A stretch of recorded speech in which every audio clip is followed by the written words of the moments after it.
All right, so at the end of the evening of the Women's International Day, I was actually able to link up with a good old pal of mine. Unfortunately, it wasn't Mr. Arizona first. It was another good homie of mine, but we'll call him Mr. DSC. And it was his birthday. He was celebrating, so we went to go get a few drinks. And we kind of, we had us some good conversations. I didn't decide to, kind of start recording until we got all the super personals out the way. But there's the first segment you're about to hear, range of stuff from just good old hip-hop shit from history to who won the battle between J. Cole and Kendrick Lamar. Because for some reason, even 2 years after the whole recording of To Pimp a Butterfly or the 2014 Forest Hills Drive, we're still talking about who had the better shit. Because honestly, it's been nothing but shit since then, if we can all agree, which I'm sure we have or could.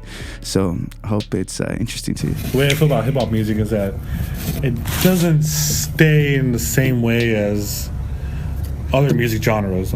Popularity doesn't matter in hip-hop because it never was popular. People who live in neighborhoods that these are people are from are not popular. You may say like, oh, these kids over here. You mean because it's regionally based? Yeah. So again, it's from the streets of fucking New York and Harlem.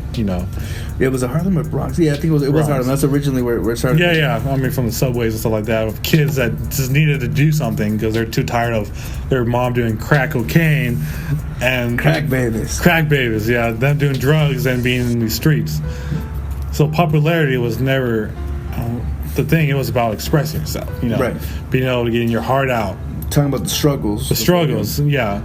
And more than the struggle, but like being able to convey. These are Michelangelos in these neighborhoods, but they didn't get respect. Michelangelo was from the States? No, it was Michelangelo. She's the one that the poet. The right? poet, yeah. Okay. She's from here. I mean, she's from the South. Okay. But like on some Gloria, not Gloria Tubman. Who's Miss Tubman's first name? Harriet Tubman. Yeah. On some Underground Railroad nigga shit. Yeah. Some Negro spirituals. Yeah, spiritual. More to the style. And yeah. And it was on Fire Squad. I give him credit. I give him credit because he does have some good material.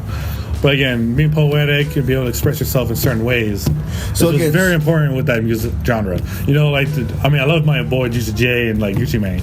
That's some nigga shit. They bang in the club, but they have no substance. And you can sell as many albums you want, but that doesn't mean you have credibility as a human being or even as a poet. Right. The music is all about being poetic, Which is why Common is considered a poet, even though they had a sad card. And I mean, would be, like songs like Go and stuff like that. In which case, where I laugh so much because that chorus came from a fucking John Mayer song. Yes.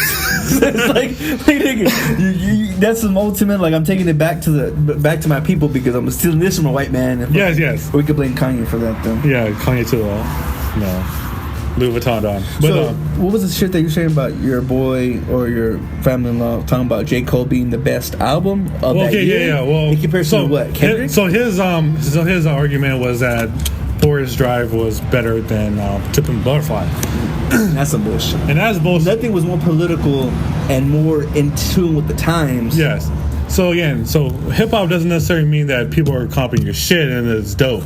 It has nothing to do with that because popular music is all about who plays your shit more. Right. It's about how you touch people more. Right. And how you influence the world. And we can go back to politics in the sense that Hillary won the electoral votes. Yeah. That bitch didn't fucking win the race. Yes. And that's sometimes that happens in life. That you may be better, but you're not the best.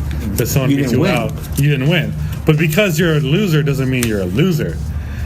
Because you impact more people as being the loser because you did the fight for people. Right. You won the respect of the people.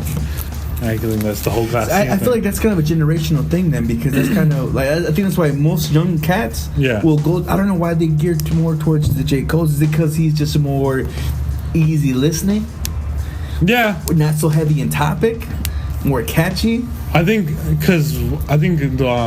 not sure if it's generational, educational, but feeding into what the meaning, what you're saying is going to impact other people. Because you get young niggas who will say straight up and down, Drake is the best fucking rapper. Yeah. But really, like I said, there's a difference between album sales and actual impactfulness. Yeah. So like, again, there's some good stuff Drake says. Like, he's one of the only rappers I know that is like very sensitive. Because some stuff he says is really sensitive, really to the deep. Like Marvin's Room, I don't care who you are. When you were like breaking up with your girlfriend, you were like, fuck that nigga. Because it was one thing that I think gets really slept on. Do you remember that Kendrick was actually on the studio version of that fucking song? He came at the very fucking end of Marvin's Room. Yeah. No one ever fucking mentions that. Yes. Yeah. So again, like, but again, when he's saying, I'm trigger happy to make my niggers happy, like, you know that part? On YOLO. Mm-hmm. That's not him. And I think he's being the persona of pop culture and being... Definitely. Because, I mean, not to say that Canada doesn't fucking have its ghettos, but come on now. No, but he's been through some shit as, you know, as a single mother and father being a pimp daddy. Was it? Is that he was, I mean, he talks about how his dad's from Memphis and he was kind of was pimping and wasn't really around. He likes his dad because he was cool, but doesn't mean he respects his dad because he there was some kind of shit too, some kind of controversy going on about him publicizing, what's his new album called? The Life? Something like that. Because I know he did the More 6. Lives? He did the 6 and then something afterward. But and there's another album that's kind of in limbo right now because I'm not too sure if it's going to be published through the Cash Money record shit, which I don't know if he's out of that contract already, or again, because he pretty much...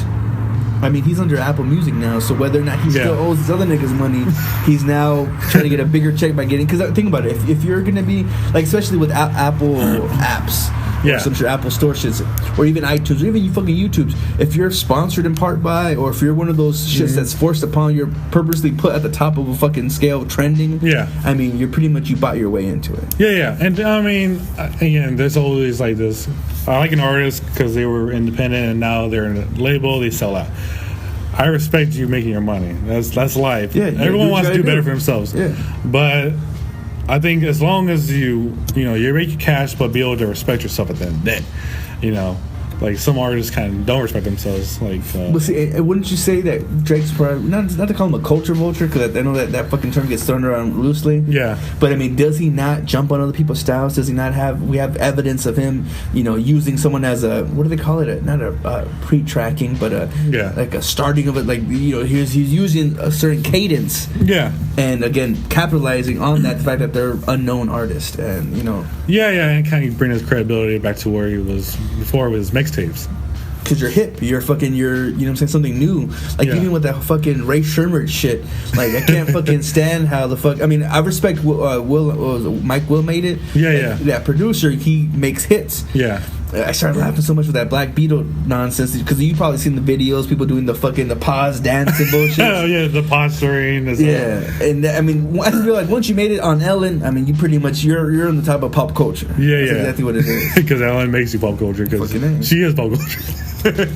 And you can't talk about bigger demographic than a gay lesbian fucking shit. Woman with a beautiful wife. Does she have a beautiful wife? Oh, she's gorgeous. I thought she divorced. Oh, I don't know. Well, either fucking which way. I mean, you're capitalizing on the fucking sort of thing. That's why I always say to myself, like, if I get a gay artist, it's gonna make the fucking most money because they say statistically wise that a woman is usually who buys more shit, even though the man, and not to be sexist, who could be the main money generator, because obviously we see the women now taking the head of the household kind of shits. They claim that again. And today's International Women's Day, so it is Women's International Day. I actually had a little segment I was talking about that. I'll bring that shit up later. Well, again, so going back to the whole To Pimp a Butterfly versus the Forest Drive. What I felt like was important was the way that J. Cole was doing things was not very culturally nor historically sound. So when he was doing the song like his first time, that one song that he was. Was it on that album or was the album before? It was on that album where he was like, talking about how he was going to meet a girl. He was very nervous. He's talking big talk. We all been there. Yeah. We all talk this game. Yeah. The first girl was she was like semi porn star. She's been with like 40 guys, and I told her, sure, I've been with 10 women. It was my first time. And really, you lost your shit to older women? Yeah, but she was like semi porn star, She was no shit. Yeah. She is down here in AZ or in Cali? That's here in Phoenix. Yeah. Oh shit. Okay. Yeah. I don't even know how we actually have a lot of fucking porn actresses. Not only Jane Jameson, but Scottsdale. Fucking that's just a big fucking. Oh yeah, especially like the whole couch casting thing. Couch. Casting couch. Oh man. Dude. But yeah, getting off topic though. But yeah. Okay, so again, it's more kind of individual, which is fine. You know, it's all good. But when you're saying I love myself, that's you talking about Kendrick? By Kendrick with that album. Myself. Yeah, that's digging deeper into people. Can I mention something? One of the most dopest things that I thought about that song, and I'm not sure if this is me sucking his dick as far as him being an artiste, but in the studio released album, he does not have a studio version of that song, which I think is the most. I don't know what to think of it, because he has, obviously the music video was a studio version of it, but in the album itself he had a live version, which some people can say, at least I will definitely say. No, don't get me wrong. Hip hop live is kind of shit. No, when I heard that like on the album the first time, and I heard that it was live, and then the people, it pissed me the fuck off. I mean, it was telling a story about him kind of standing up and having to really be real with these people. I don't know if it was an artistic highway or route to say, hey, look, this is my biggest single, but you know what, I'm not going to give you a fucking studio version because I'm real. No, and that's what I liked about it, was that he didn't really give a shit that the album had that. I think it was more important to him about expressing, talking to his people. And again, that's why I think this album is important, is that it talks to the people. And then like throughout the album, it's a poem. You know, I was sitting in the hotel and I start screaming. You know, talking about the Nelson Mandela. Yes. Again, and then at the end, he's talking to fucking Tupac. Yeah. About what he felt like it was. A little interview about what it would have been like to talk to him and be able to express his feelings. So I feel like it's more cultural and more impactful in the way he was speaking and what he was saying in that album than Forest Drive. Does it not say something that these albums are 2 years old technically? Because I was back in 2014, and we're still talking about this shit today. In a basic, and not too many albums at any kind of era were kind of so intertwined with each other to their importance to people. Right. Because I mean, I don't remember a time where it was like two albums, compare them to each other, and talk about them since. And like I said, I feel like that's a road. This is the reason why I keep saying it's a generational thing, because again, you get the younger heads who for some reason they gravitate towards like J. Cole's simply because of it being more maybe radio friendly. Yes. Like, for example, like how I mentioned earlier, I've been really stuck on the Fat Joe and Remaster album of the Pato Plomo. It really has a lot of fucking radio cuts. And it's kind of like, because you're thinking, okay, well, these are motherfuckers from the Bronx. People are going to be from the streets, but yet they have a more commercial album as to, let's compare it to Big Baby Drum. I don't know if you fucking fucked with his album. But then, like, so if we're looking back at Kanye West's music, his first album, called Dropout, that was very commercial. Yes. Well, do you think so? Oh yeah, no doubt. But see, because the reason why I say it's not commercial, it wasn't a commercial album, because he had he had to invest his own money into fucking pushing so hardcore, having like fucking 4 different music videos for fucking Jesus Walks. Yeah. Which was a big push against him, because he even said in a later rhyme, he goes, "I made Jesus Walks, I'll never go into hell." Yeah. Or some shit like that. So it's kind of like, I don't know. But again, like I feel like with that album, it was a bit different, because when we look back at College Dropout, we appreciated it more for what it was, which was very real. Yes. I mean, Through the Wire, motherfucker got in a car accident, and he was expressing how he felt with that. But then, when we look at Jesus stuff like that, the other brilliant albums, they didn't have that personality. Well, he was already commercially successful by then, so there wasn't technically not a fucking. Besides him bitching about getting in the fashion industry and shit like that, that's outside of the realm of it being a musical thing. Yeah. So I don't know. Yeah. Because then there's that balance between being commercially successful doesn't mean that your album wasn't great. Well, because one of the biggest bitches that people had about Yeezus is that it was sonically something, because they had a lot of distortion. It had a lot of what you would hear in most rock thrash albums. Yeah. Very raw, very fucking. It was kind of screechy. It was kind of like. Well, it was very like Run DMC when they did Aerosmith.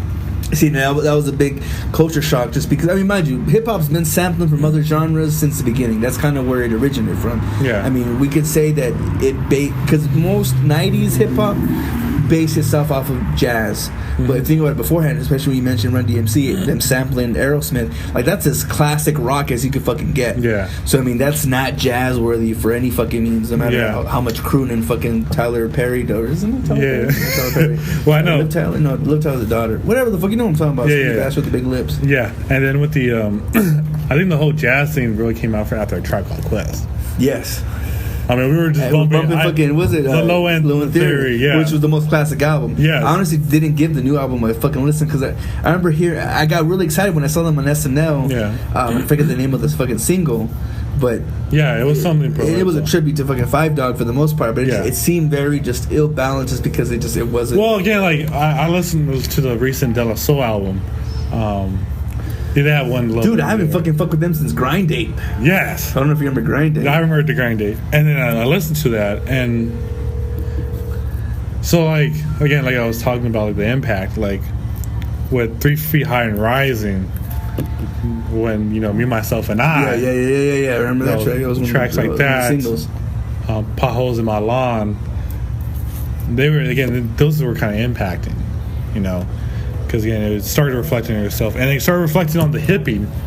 Yeah, you know, which back in the day you would have been considered a weirdo. Like now it's more culturally embraced because. And then they were like embracing that. You know, I am African American, and I don't dress a certain way. I don't act a certain way. I embrace who I am. You know, I like the colors. I like being more African. You know, being flamboyant in a sense. You know, beyond your Zulu Nation of shits. Yeah, well, they were hardcore the Zulu Nation. You know, like them and the Nature Boys brothers, and you know, and then the Tribe Called Quest. They were really into the roots. So like again, kind of going on. Roots, shouts out to fucking Black. Was it not Black? Questlove. Black Thought. Who's the fucking lead rapper of fucking. I didn't know this nigga can sing. It wasn't until I seen this motherfucker on the goddamn Jimmy Fallon show singing. I'm like, nigga, is that you? Yeah. Yeah, so again, like looking at the impact via just the popularity, again, it's being able to be different and be able to express yourself in ways that impact multiple people. You know, again, when Ready to Die came out, when Biggie Smalls, he was talking about death. And again, we kind of talk about biggest fucking foreshadowing you can ever fucking. No, yeah, that's absolutely. The thing with fucking with Tupac. You know what I'm saying? Yeah, him and Tupac were. But again, I mean, Tupac had great music, and he was very influential in because he's from Harlem. He's a New York guy. Right. You know, I thought it was Philly. Well, so what happened? He was from New York. He was born in East Harlem. Then he was actually he went to Baltimore. Yeah, in Baltimore. Okay. And then the arts and and then he actually moved to Northern California. The whole idea of him being in Southern California is confusing to me because if you're a Californian, you wouldn't even respect the man because of it. But I mean, he was so influential. So impactful, yeah, you know, so impactful with the Snoop Dogs and everyone that he was able to fit in that culture. Do you feel like if it wasn't for because it wasn't until Me Against the World came out where he was locked up in jail that he got his fucking death row contract? Because isn't that how it happened? Like Suge Knight fucking told him, "Hey, I'm gonna bail you out." Yeah. Whatever fucking. Oh man, that whole relationship was but I'm crazy. gonna fuck you into this contract. Oh yeah. Suge Knight is very Trump-like, man. Yeah. you know that supposedly he's in jail right now. He's not even allowed phone calls because of how impactful his ass can be in the inside. Oh yeah, he's very influential. He's a nice, great guy. Okay, but yeah, so like talking about like Ready to Die. So like songs like Suicidal Thoughts, which is a high topic in our current state, especially with mental health being such a fucking big thing and people being so upfront about their suicidal tendencies. Yeah. So and that was very impactful, and the way he was speaking. So like going back all the way to what I was first bringing up was like being poetic. You know, like warning. Mm-hmm. Who the fuck is this? Paging me at 46 in the morning, crack it down, and niggas gone. Yeah, what is this? Santa line. Oh yeah, it paints a picture. You know, like I mean, I give Eminem credit. That's what an artist does. They can paint a picture for you. Yeah, because I give Eminem people like that credit because when Stan came out, that changed my life. You know, because that was like some real. I don't think anyone had done multiple. Not to say views, because he spoke in first person, third person, speaking from the angle of a fucking angry, obsessed fucking fan, a stan, so to speak. So that was a fucking big fucking deal. He I don't know, man. He spoke for multiple fucking things. People give him a lot of shit right now because of his quote unquote scream rap that he does now. Yeah. You think that's sobriety fucking yelling at his ass, or do you think that's just him being angry at the system? A little bit of both. Okay. Yeah, I think M is going through a lot as a human being and as an artist. Have you seen his daughter? Haley, she's a beautiful woman now. Which is why he reserved her for so long. Makes sense. Keeping her from the world, and now you can't really hide that shit. Like we see fucking Michael Jackson's kids. Oh yeah, I forget what her name is, but she's fucking beautiful. Yeah, and we see pictures of her in a fucking bikini with whatever fucking unknown. And then all the celebrities, Snoop Dogg's kid playing football, and then P Diddy's kid, and now he's whacking people. That shit happened years ago, and yet that's still the first thing I fucking think about. And fucking pimps having the goddamn coach because he's so entitled, and I feel that comes with riches, right? I mean, you feel entitled. I mean, and again, like even though like the whole bad boy is gone, he's still a bad boy. He still thinks it's running and the shit's popping. But the last album I bought for him was like I think it was called Midnight Train to Paris or something like that. And I'm thinking to myself like, man, like he really, I don't know what the fucking thing is. Is he still with Cassie? He might be. I think Cassie. I kind of fell in love with her more when she Cassie was amazing with her haircut. Yo, when she shaved her head, like, oh man, a little bit of dykiness. I don't know what it is. I keep. My girl calls me fucking gay for liking dyke bitches, but fucking shit, popping on. Is that someone's mouth? It might have been good. It's live in the hood. Drive-bys. I think I got piss. All right. But okay, so I guess I could wrap this up. So yeah, so we're to the whole influentiality of being African American, but making your words mean something, you know, like the Maya Angelos and stuff like that. It's important that as the music that as hip hop keeps on progressing into shitty music. You talking about the mumble rap of today? Mumble rap and a lot of like metaphors and stuff like that. Is because again, all because something sounds dope don't mean it is dope. Right. You know, like I think Lil Wayne kind of ruined it for all of us. And after the Carter 2, you know, like Mars bars. Carter 3, I thought was a cohesive. What's it called when you have a concept record? Yeah. Even though I don't want to give him that much fucking credit, but it did kind of all tie in together. No. Again, like it's funny, it's all good and stuff like that. You know, the way he was mixing certain words and different things. And we saw Eminem do it. Eminem fucking. Oh yeah. He loves doing that. But so like let's it's important to focus on what the message is and how it draws a picture to you. All because something rhymes and you think about it doesn't mean it's really saying anything, you know. So because, and again, going back to the generational thing, because he's rhyming, sing-songy shit that can sound catchy. Yeah. And I'm playing devil's advocate when I say this, but it is again finding some kind of, it's influencing, but it's finding a fucking demographic to where again it's somehow people are gravitating towards it. Yeah. Whether that's show boastiness, if you want to call it that. It is. I mean, the sheer fact that people just again, I feel like messages. And again, the way that us humans communicate now than in the 80s and the 90s is way different. You know, we have social media where we're sending a message to each other that's 120 characters. Or limiting it to we're limiting it to ourselves to the way we speak to each other, and then like we're not even speaking to each other. We're doing it through phones, through social media. I mean, shit, you can send a bitch a text that says "sup," and she sends your goddamn address, location, fucking settings, and you can follow that. You fucking put your privacy location on, so you can fucking GPS. And your phone already knows where you're at all times. So that's never a secret. But so like, I think the way we're communicating with each other is what's kind of losing the way we're expressing ourselves. I feel like we're putting too much out there for people and social medias that shouldn't be the way that we're expressing ourselves. We should have other ways. We do it so drastically and so abruptly. I mean, shit. Like I remember when I had a Facebook. Anytime me and my girlfriend at the time, wife now, we would argue. I would just throw it out there and just have everyone see it. And I don't give a fuck. And it's like, haha, give it to her. You know. Back in the 80s and 90s when we didn't have social media and stuff like that, we had to express each other. We had no choice. Right. But I feel like that's the way we got our message out, and I feel like that's what's more substance. It's all about the substance. Meaning to it. Meaning. Again, when Donald Trump says, you know, we need to build a wall. Or we're closing people out. Which I thought was the most realistic way of just saying, hey, we got to build some kind of reform. Like you mentioned reform, it doesn't go over people's heads. What the fuck's a reform? Yeah, but also, like, when people hear that, they're not shocked. They're not worrisome. Because words don't really mean what they used to. Like, when you say something or, like, you throw in something, it doesn't really harm. You mean because you can throw a JK after? Yeah, you throw JK after it. Yeah. So I think the whole idea of being able to express yourself is why our generation is kind of losing the touch of how we Well, do you not feel that we have so much access, obviously, to information in the internet age, but the fact that you can express yourself, I mean, we are ultimately in the biggest form of expression because we can, like I said, throw that shit out in 140 characters or more, or less. Yeah. Because of, so I think the ability for us to express ourselves better brings it less meaning. It gets diluted because there's so much shit that we can out. I mean, you can just say it's fake news and all that, you know. Fuck alternative facts. Yeah, alternative facts, yeah. But, so I think back in the day, your words meant something because it's more substance you had substance to it, more value to it because you had less access to it. Shit was back in the day one of those word of mouth, not just You know what I'm saying, something that was a sponsor link that gets fucking retweeted or posted. But you dug for that and you found the truth to that, then it meant something to you.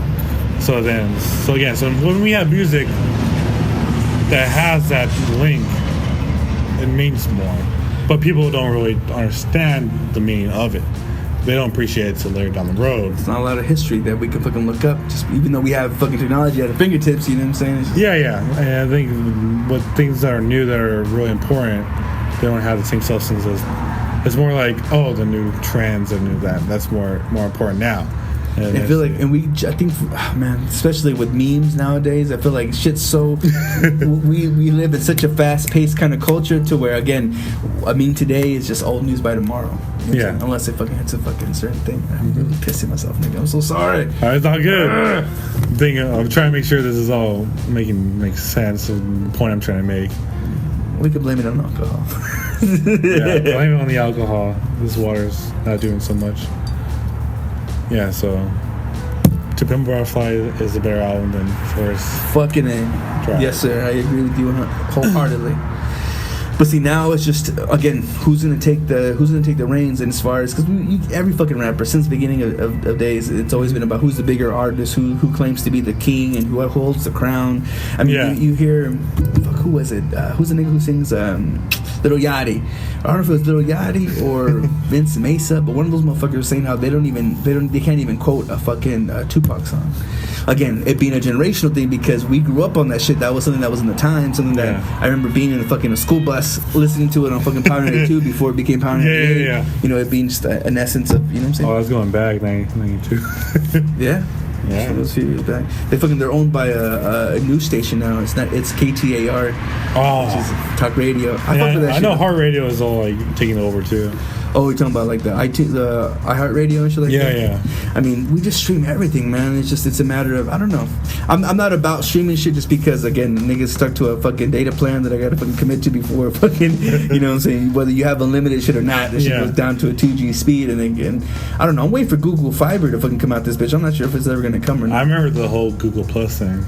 Oh, remember how that like died off? That shit did not last whatsoever. But yeah, still. Dan Cook was like, are you still the one running that thing? Really? I remember when I first got Google Plus, it was like Dan Cook was like the leading person to bring it to the forefront. I mean, shit, fucking yeah, Justin Timberlake who tried to buy MySpace again, trying to make it back into music. Man, commercialism is a bitch. It's all about fucking money. But you never. I mean, again, money is everything. So you set yourself. It takes money to make money. So it kind of leaves people not to say it keeps people impoverished, but I mean, again, it makes the people who have this credibility, this you know what I'm saying, this money to invest. Just ultimately it keeps the blue blood running. Yeah. Because again, it's just. How do you feel about the whole Beyonce Lemonade thing?